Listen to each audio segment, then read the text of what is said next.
As the fungus sprouts, chaotic from its bed, so it spread. Chance directed, chance erected, laid and built on the silt. Armed with an invitation from Shaista Khan, the governor for Emperor Aurangzeb, and a platoon of 30 soldiers, in 1690, Job Chanak, an agent of the East India Company, arrived at a sleepy riverine village called Shutanuti and hoisted the company standard by the Hooghly River. Chanak chose this place for a British trade settlement and for construction of a fort to be known later as Fort William. The site was carefully selected, being protected by the Hooghly River on the west, a creek to the north, and by salt lakes about 2.5 miles to the east. There were 3 large villages along the east bank of the river Ganges named Shutanuti, Govindapur and Kolikata. These 3 villages were bought by the British from the local landlord Shaborna Roy Chaudhuri. The Mughal Emperor granted East India Company freedom of trade in return for a yearly payment of 3,000 rupees. Over the next 2 centuries, this sleepy village was to grow into the largest metropolitan area of the subcontinent and the imperial capital of British India. During the first century of the British rule in Bengal, Calcutta was to witness the rise of the British agency houses that financed and controlled trade in silk, cotton textiles, opium and indigo. Some also ran banks and insurance companies. Gradually, there arose a class of affluent Bengalis who were basically servants of the East India Company, but by leveraging their resources in the company, dabbled in inland trading and diverted much of their capital to investment in zamindaris. Some of them, like Hidaram Banerjee, Akrur Dotto, Maharaj Nabakrishna and Ganga Gobind Singh grew fabulously rich.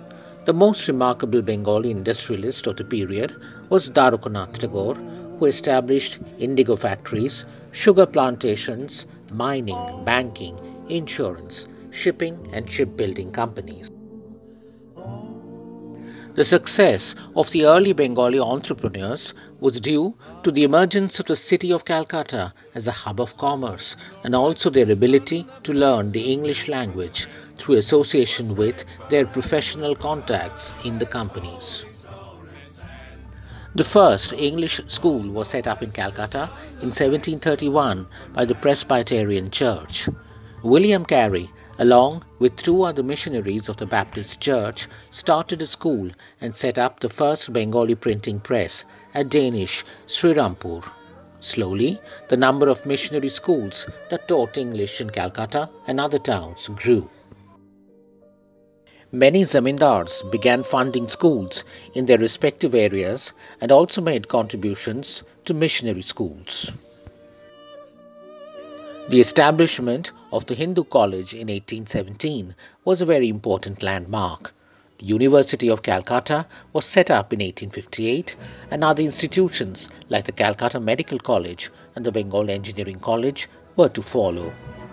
The establishment of the Supreme Court and the growth of the legal profession also helped the spread of the English language and law. The period also saw the growth of an independent press, the Bengal Gazette, established by James Hickey, Shangbad Kaumudi by Ram Mohan Roy, Shangbad Prabaho by Ishwar Chandra Gupta and Banga Darshan by Bankim Chandra, to name just a few. During the 18th century, Hindu society in Bengal had sunk to abysmal depths. Social life was marked by severe prejudice against the lower castes and women, polygamy, untouchability, child marriage, and abhorrent practices like sati and kulin marriages. The time was ripe for a major social change.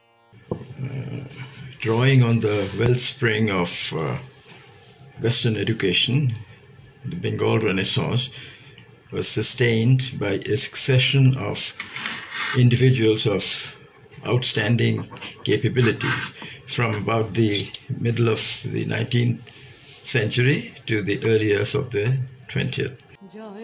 Calcutta, with its institutes of learning, free press, thriving business, and cosmopolitan character, was soon to be the stage for the emergence of a generation of titans who would change for good the nature of the society in Bengal and indeed all of India.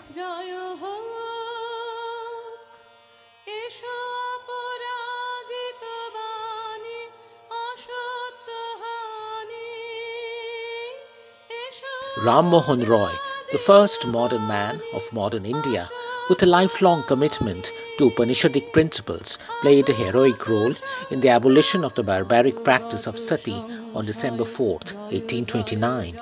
He was also the pioneer who started the Brahmo Sabha, a social movement to reform Hindu religious practices by setting up the temple of universal worship of the Upanishadic Brahman on January 23, 1830. His movement entailed a return to the Vedantic roots of monotheism and a complete discarding of priesthood and outdated rituals. Ishwar Chandra Vidyasagar, a brilliant scholar of Sanskrit, played a seminal role in the reform and simplification of Bengali language and grammar.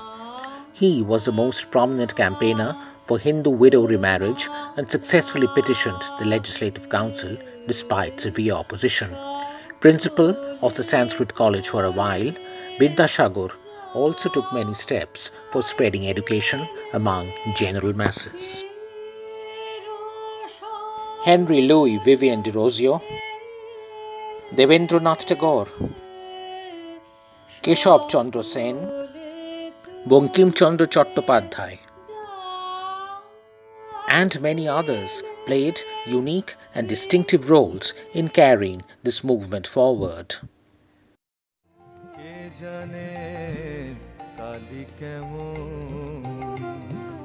On May 31st, 1855, the temple of Dakshineshwar was consecrated on a 30,000-acre plot on the eastern bank of the Bhagirathi River. Dedicated by landowner and philanthropist Rani Rashmani to Bhavatarini, Mother Goddess Kali. In time, the temple became the seat for a new religious movement. Led by Ramakrishna Paramahansa and carried forward by his disciple Swami Vivekananda, the Ramakrishna Vivekananda movement propagated Vijnana Vedanta, a conviction that all spiritual paths led to the same destination of true knowledge. With its emphasis on service and spiritual awakening, the Ramakrishna Vivekananda movement transformed itself into a worldwide network of service with 214 centers in more than 20 countries across the world. Perhaps the Bengal Renaissance reached its peak with the emergence of Rabindranath Tagore as the colossus on the social and cultural landscape of Bengal. Poet, writer, composer, painter, commentator on contemporary world events, reformer of education, Nobel laureate and philosopher, Rabindranath reshaped Indian and particularly Bengali literature and music, as well as Indian art with contextual modernism in the late 19th and early 20th centuries. His larger-than-life impact in shaping the sensibility of generations of educated intellectuals in Bengal and beyond is yet to be conclusively assessed.